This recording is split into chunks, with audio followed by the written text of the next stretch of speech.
What's going on, everyone? It's Bales, and welcome back to another AFL Fantasy Head-to-Head video for 2024. This episode 2, we're going to talk about a couple of premium defenders. If you missed episode 1, make sure you do check that out. I had Warney on as we chatted through Brodie Grundy and Tristan Cherry. Also talk about Max Gawn a little bit in there as well. It's going to be quite an interesting sort of topic of discussion in the pre-season with those three rucks. Make sure you do go and check that out. But episode 2, joining me is another special guest. You would have seen him on the Free Kick pod throughout the season, AFLW season just gone, and legend of the fantasy community as well. It is Liam, mate. How you doing? Yeah, I'm pretty good. Thanks, Bales, and thanks for the kind of overwhelmingly positive spiel there. It's always great to be on, talking a bit of men's fantasy after a bit of a break after the end of the women's one. Oh, mate, we're seeing also what you're wearing on top of your head now, mate, the AFLW Fantasy cap, mate. So finishing 88, nicely done. Oh, thank you very much. Yeah, I'm pretty chuffed about that. It's probably the first time I've actually had a reason to wear it. So I don't know if it'll get on the head that many times, but look, I thought I'd take an opportunity to enjoy probably one of the few hats I'm ever going to get. Yeah, and also rubbing salt into my wounds because I didn't get one. But I would never do such a thing, Bales. So hopefully we get one in the next season. Because before you know it, that AFLW season will come right round. So, but we are talking about the men's fantasy because that is just around the corner. And we're going to talk about a couple of premium defenders. So Jack Sinclair and Tom Stewart, two defenders, I think, going to be in a lot of people's discussions as D1, potentially D2, depending on how sort of maybe it would be, you might have both and maybe Stewart's your D2, but more often it's probably going to be one or the other. So this will be a really good discussion instead of like yesterday, we thought we'd probably have both rucks. Today, it probably is going to be one or the other you've probably got. So let's get stuck in. So I'll take Jack Sinclair first. Obviously, you'll chat through Tom Stewart once we are done, Liam. So let's start with Jack Sinclair. So I think the first thing to say is he's just a gun. Obviously, in terms of player ratings, he's a top 10 player, and he's bloody good. He's definitely probably top sort of 25 to 30 in my opinion, just how damaging he is. But the other thing he's got as well in fantasy is just his pure consistency. So having a look at his scores from last year, he didn't go below 70 on one occasion last year. He went above that in every single game, and we know he's got one of the best ceilings as a defender. So I'm just, as I'm getting his stats up here now, and I probably should have got this up just before we recorded, but yeah, he's just consistent. My only slight concern with him is the fact that Nasai Wanganeen-Miller played really well last year in his second year, and coming into his third year, he's going to take another step up. Sinclair is obviously the guy that's going to cop the attention in defense. So does that maybe lower his ceiling a little bit and maybe lower his floor as well if he does? Well, actually, no, not lower his ceiling, but lower his floor, I should say. Here we go. Got his stats up here. So like last year had a lower score of 72, which was against the Crows, and really all Sinclair players in that game had low score, I think. Cy Wanganeen-Miller had a 53. A lot of their players struggled in that game as well because the Crows did sort of blow them out pretty early. But yeah, then he had a high score of 141, which was huge, and that was against I believe, Giants in round 10. So just, again, showing that there's not many players that have got that ceiling defence. Probably Nick Dacos is one, James Sicily, Tom Stewart on his day, who will be the other guy we talk about, has also got a ceiling there. But so this is why this is such an interesting discussion between these two players. And the fact that he ended the year with 500 in his last 6, including 121, 136 in round 22 and 23. So just his... And I should really be saying after his bye, he only went on 2 occasions below 100, and they were both 80s. So he's just incredibly consistent. So, Liam, the thing I'm going to ask you is, with Sinclair, we have seen the last couple of years, actually, because I remember this was the case in 2022 as well. He had a better second half of the year than he did the first half of the year. So the first half of the year, he sort of gets a few tags, sort of not takes it easy, but sort of gets into the swing of things. But it's when the bye hits, he really hits his groove. Do you see Sinclair starting the year off this year bang from round 1, or do you think it's going to be another thing again where it takes maybe a couple of months before he gets into his groove, maybe a couple of tags go by, and then he starts really getting into the swing of things? What are your thoughts on Sinclair in 2024? I reckon it's probably it's interesting that he's kind of replicated that slightly quieter first half of the season, bigger back end of the season, but I don't think it's necessarily predictive, because if you look at the differences between 21 and 22. 2 completely different coaching staffs and also 2 completely different game plans. So you can attribute to a whole range of different factors. I think what I find really interesting in discussing Jack Sinclair is I think there's a prevailing kind of attitude amongst the community that he has some value. Looking back, and this is very, very simplistic, he averaged basically the same for each of the last 2 seasons.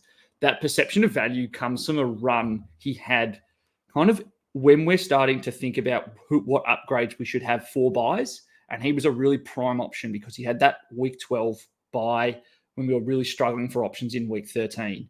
And that meant that around that time, he had a couple of 70s and 80. Now, he also had 141 in there, but that put him at about 10% below, 10 points, below his average. So I think that there's a perception that his value and he's kind of got that ceiling in it. And yeah, absolutely, he does. I'm just not entirely sure that we can bank on it being at that post-buy average, which was kind of closer to that 109 mark, if I remember correctly. So yeah, it's a fascinating discussion. I think that the continued emergence of Nasiah Wanganeen-Malera, and also I truly believe, as well as you, that he is a tag candidate for St Kilda. It's going to be really fascinating to see if he can push up. I think that there's just going to be some risk and some question if he does have that kind of value built in, which is the number one question you need to be asking yourself at this point in the preseason is there a narrative where his score improves through the season? Yeah, exactly right. And looking at his numbers here from 2022 as well, a lot of the hundreds that he got last year were sort of your 90s in 2022. So he had he had an extra score in the 140, which offsets the fact that he got a couple of 96s and 99 there. But last year he was able to elevate mainly his games where he was good. They weren't 95, they were 110s instead. So he upped his solid games to 110s, and he also has got that ceiling of your 120 plus. And again, had about the same amount of 70. So he had the one score of the 70 in 2022. I think he had the one score as well in the 70. So he's probably good for 1 or 2 70. So I think people are picking him at D1 for his safety in his floor, but also the fact that he has got that ceiling as well. So that's why this is so interesting, because you'd probably think, as you said, Sinclair's the number one tag sort of target at St Kilda. He's so damaging, but he sort of doesn't really fit. He still manages to get those kickouts, get to at least 20 touches most games, and still have that floor of 70. Do you think with the tags potentially here, and as you said, the emergence of Nasiah Wanganeen-Malera again in his 3rd year, do you think that potentially could lower his floor a little bit more this year as sort of teams a lot more try and target Jack Sinclair? Yeah, it's actually interestingly enough, it might not be that his floor gets lower. It might be that his ceiling gets a little bit lower because he's not as substantial an option and demands that market share in a side that I expect to become more skilled in that 3 to 5 year player range. And we'll contrast that to what I expect from Stewart, who is albeit older. But if you think about the list progression at Geelong, I don't think there's someone who's going to take over his role. So I think we might still see those 70s as a floor score, but I think that the emergence of someone like a Nasiah Wanganeen-Malera as probably their preferred kick-in taker. And I just think that the other thing that I probably haven't mentioned about Jack Sinclair is his role is very changeable week to week, which can cause some level of concern about whether or not he could put up scores week to week. And that's what you're looking to lock in with a top-of-the-line player. This year, it's obviously a little bit different. We'd probably typically be looking at Dacos to be spending more time in the midfield and put him in straight in at D1. That obviously comes with some risk and some questions this year, given his fixture in the first 6 weeks and obviously the bye. So I think it's reasonable to expect that Sinclair is part of that discussion. I'm just not entirely sure that he's got. I'd say if you're starting him at that 102 price point, I'd probably want to be seeing 107 for a defender, 106. Now, we had the spreadsheet last year. I haven't exactly got it in front of me at the moment, but there's some reasonable questions to ask. And there are just enough that I prefer Tom Stewart, because I just think there's a couple of extra reasons why I'm happy to pick him. Yeah. And we'll obviously deep dive into Stewart in a sec. But yeah, like as you said, priced at 102. 922k, it's expensive. He's the 3rd highest priced defender behind Dacos and Sicily. So obviously you're paying a premium for him, and you pretty much know what you're getting, but obviously there's a couple of tiny sort of question marks. And then 24% owned at the moment. I think that's probably quite high, to be honest with you. Sinclair was nowhere near that highly owned last preseason after having a breakout year last year. And when you look at sort of the most highly owned defenders, when you look at Dacos is clear and above. Obviously, we'll talk about Dacos in another episode, but he's over 55% as time recording. You obviously got a couple of value players in Dan Curtin, Zach Williams, Toby Pink. Then you got Kitty Coleman there, Hayden Young, and then Jack Sinclair's there. So he's sort of the second second most popular premium option, and then you got Sicily just behind. So it'll be very interesting to see how that looks closer to the game opening. But we will move on to Tom Stewart. So more midfield time apparently, but we'll get into that. So why should Tom Stewart be picked, Liam, in 2024 by coaches? It's a story as old as time itself. And by time itself, I mean each of probably the last 4 or 5 seasons of men's fantasy. Tom Stewart's a player to pick to start the year because he's got that potential. He's somehow managed again to find a way to not average 100, which I probably think we all expect him to have done at this point. So he's going to come in priced at 96.3. So that's an 869K for men's fantasy. What I find really interesting is that all you got to do is you got to take out that 12 from round 1. That 96.3 becomes 100.3 very quickly. And I think that's a more accurate reflection of what he did last year. Much like Jack Sinclair, he's got those floor scores in the 70s. He finds he has an incredible ability in last quarters when the game's out of hand to just sit there and accumulate substantially. And he really has that kind of 40 to 45 point quarter from a defender to save a bad score. And he did that at least a couple of times. And I also think that he's got the super high ceiling scores. We know he's got that 120, 130, but he also put in that 169 in 2022, playing what I believe to be a very similar role this year. So why do I think you pick him? I think, one, I really like his consistency, and he's got a built-in discount, that 4% discount. So it's effectively like he's missed one game, essentially. So I think he's got that priced in already. I think that gives me some degree of concerns removed. I think he's a 100-player minimum. Yeah. Why else do I reckon he's... Yeah, go ahead, mate. Oh, no. Sorry, I thought you were going to sort of finish, but you keep going ahead. My bad. No. So I just think that that's probably the one thing that I'm pretty happy to stand behind as being a pretty easy reason to start him. It's a simple narrative, and it's a very simple reason that he ticks the box of, can you see him averaging more than what he's priced at this year? Why else do I like him? I think, number one, that I believe that Isaac Smith leaving frees up the ball that would previously have gone to an elder accumulator in a Geelong side, which are full of them. But he's the kind of player. Isaac Smith covered ground immensely, and we saw that he still had the ability to score amazingly even at the end of his career. I think that kind of player frees up a certain amount of points that, as much as he was a winger and a half forward, I believe that Stewart's the kind of player that will be given that ball when transitioning or when just moving out of defence or just trying to chip it around. So I think that's another reason. I also believe that Isaac Smith leaving, who took in, I think it was like 10 or 11% of Geelong's kick-ins last year, is a great reason for it. I also don't know if Ep.2 is an every-game player this season. We already saw that he had some manage and possibly some soft drops in 2023, and he was taking 20% of kick-ins. I again think that Tom Stewart is someone that will benefit from that, given his revered status, at least externally. He only had 38% of kick-ins, which is probably a tier below what you would expect of those, dominant kick-in takers, your Ryans and your Mays. So I think that's another reason I think there's some upside in his kick-ins.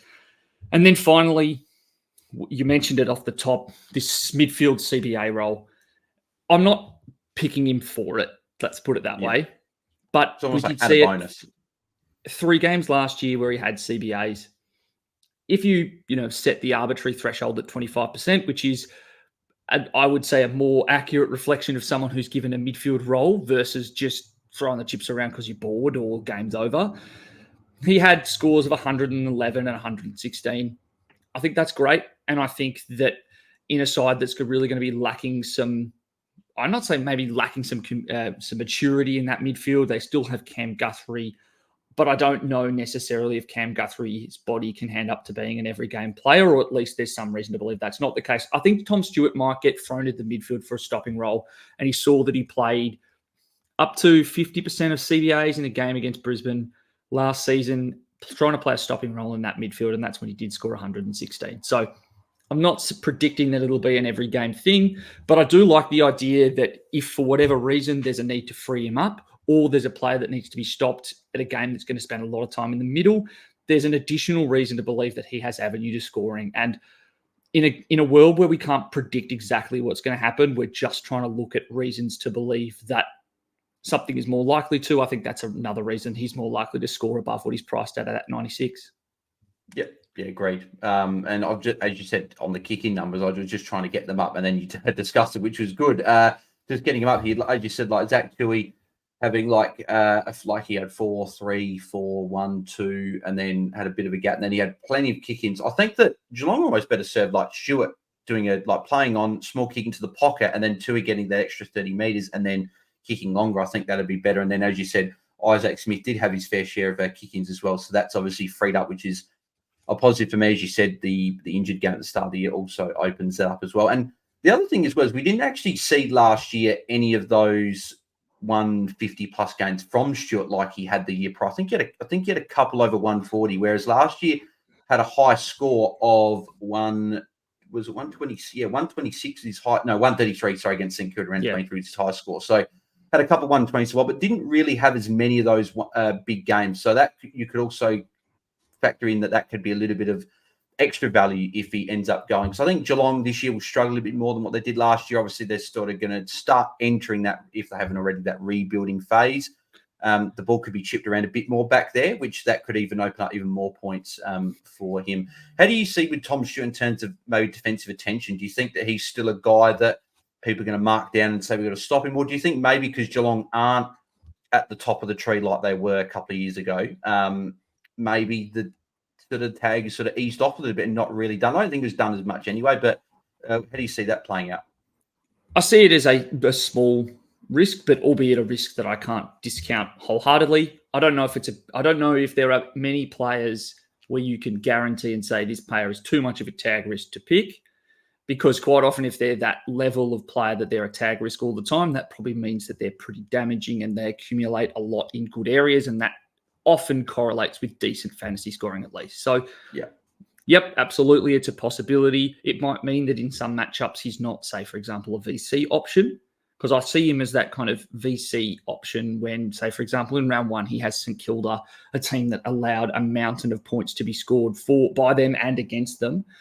I think that's a perfect kind of VC shout, and Stewart has that ceiling, that 120, 130 that we'd want to see from a VC player. So, yeah, I agree. It's a small flag. He's the kind of player that you do put some attention into. We saw a lot of it into Sicily last season as well.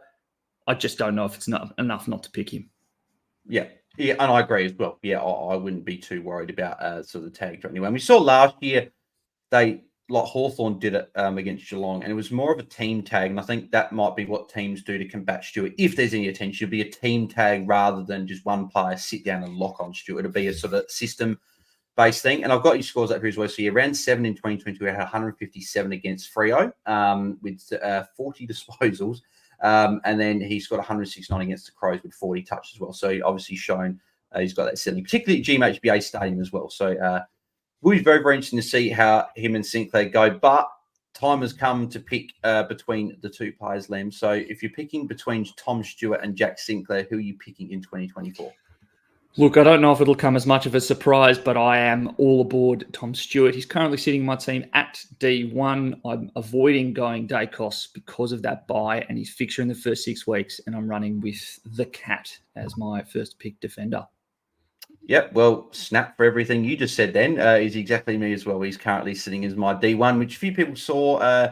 Did have Sheasel in my visual team review, but a little bit cooler on Sheasel last few days, last couple of week or so. So, Stewart is in there for me at D1 at the moment, and I think he's pretty safe. Like, if we're looking for value and all that, well, most of us try and look for value in pretty much every player we pick, if not all of them. And I think, as you mentioned before, I think Stewart has already got that built-in value. And then I think on top of that, the fact he didn't have any of those ceiling scores last year, that potentially could even raise him, and he could even go 101, 102, 103, so which we have seen. So it will be very, very interesting. Have you got, so you don't have Sinclair on your side, just Stewart at the moment?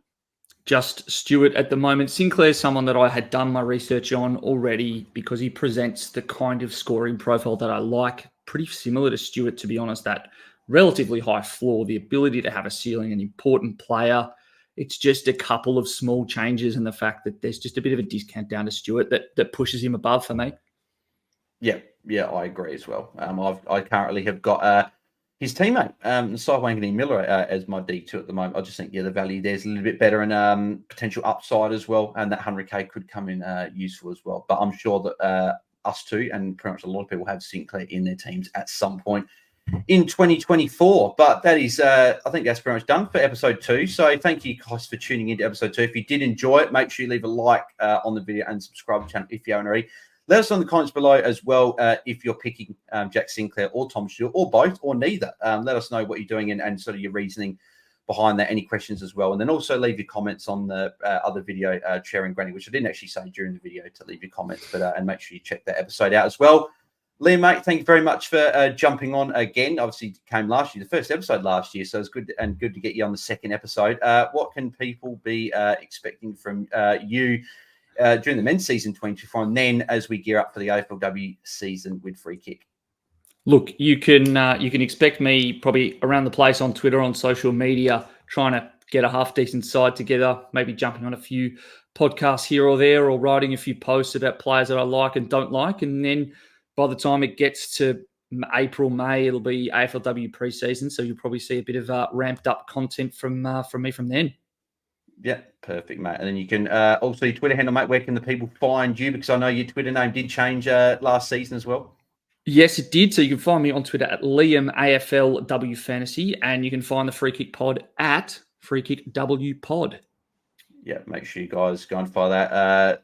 Great AFLW fantasy content. That was part of my weekly routine, was listening to the Free Kick every week as we went through AFLW season, and wish that I'd got a top 100 happen. Oh, well, hopefully next year, Bales. Always next year, bigger and better. Well, this year. So this year. Sorry, next season. Yeah, I keep thinking it's 2023 as well. So, but yeah, the next episode will be with another fantastic guest been on the channel multiple times. We'll be talking about a certain duo, midfield premium duo from a team. So, looking forward to that discussion.